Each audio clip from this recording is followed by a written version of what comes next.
life. It's absolutely everywhere on Earth. Our planet is great and diverse, from polar bears climbing out of their dens for the very first times, to the hundreds of thousands of Bahrain desert birds who gather on shores to breed. And this spring, me and you, if you're up for it, are going to visit the vast and geographically diverse ecoregion between the Yenisei River and the Lena River, the eastern Siberian Taiga. This ecoregion is extremely vast. It spans over 20 degrees latitude and 50 degrees longitude. It represents one of the most extensive natural forests still left in the entire world. The taiga lies between the tundra to the north and the temperate forest to the south. Alaska, Canada, Scandinavia, and Siberia have taigas.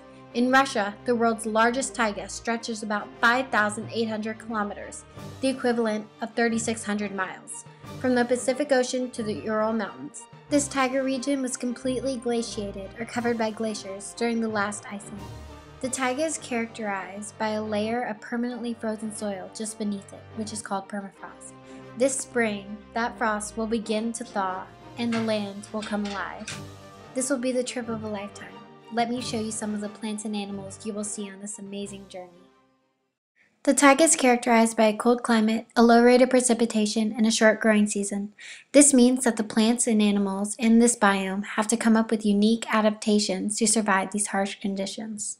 Many animals that do live in the taiga only live there in the spring and summertime, and the ones that don't have adapted to the cold weather. This is a lynx, one of the most beautiful, rarest creatures the earth has to offer. A person could live a lifetime in these woods and never ever see a lynx because they hardly stay in the same place. These animals travel hundreds of miles just looking for food. They usually hunt on smaller to medium-sized prey because the big stuff isn't worth the risk. They're extremely well camouflaged, and the bottom of their feet are padded to keep insulated from the cold. This cat is stunningly beautiful, and it's hardly ever seen in the wild, so I cannot promise you guys that we will see one, but wouldn't it make the rest of your life different, seeing one of these rare creatures in the wild? Animals are so scarce in the taiga because few can eat conifer needles, which the forest is dominated by. But the moose is an animal that can and will eat the needles. The thing is, they don't taste very good. This is because precipitation is so little in the taiga that the trees need to protect every needle they have. They do this by coating the inside of them with a kind of resin that tastes terrible. Moose have long legs and thick bodies which allow them to move through deep snow and wet areas without trouble. Their hair is wider at the tip than the base to make an insulating layer of warmth around them in the winter months. Birds have specialized beaks to crack open the armored shells of pine cones for the food inside. This animal is called a wolverine. It's been rumored that it is a cross between a bear and a wolf, but in reality it is just a large weasel. He's different because he's active in the taiga all year round. This animal is big, it's really bulky, and this bulk helps to conserve its body heat, and it can also take down large prey. This strange animal is called the capercaillie. It is a bird that can also feed on the conifer needles, but right now it's getting ready to go into battle with another male capercaillie.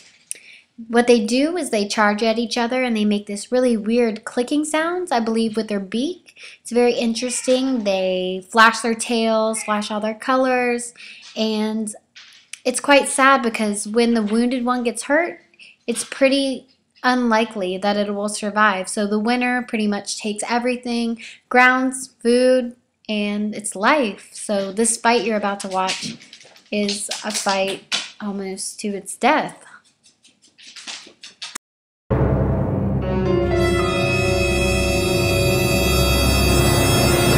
These are just some of the animals you can find in the taiga. This is the Bacile teal, or the squawk duck, which uses the taiga to breed. This is the brown bear. He has thick fur and sharp claws to fish. Wolves are plentiful in the taiga, and if you're lucky, you may even see a Siberian tiger. Animals here are so diverse and so different, so come experience them for yourself. The taiga is dominated with coniferous trees. Most coniferous trees are evergreens and are specially adapted to survive in this biome.